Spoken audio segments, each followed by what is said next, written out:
தெலுங்கு பாளையம் bus வருது காந்தியில தெலுங்கு பாளையம் தனி பஸ்னா இப்படி திரும்பி போயிடுமா, மெயின் ரோட்டுக்கு போயிடும்.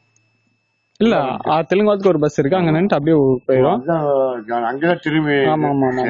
அப்புறம் இங்க ஒரு பஸ் வந்துட்டு இப்படி அப்படியே அன்னூர் போயிடும்.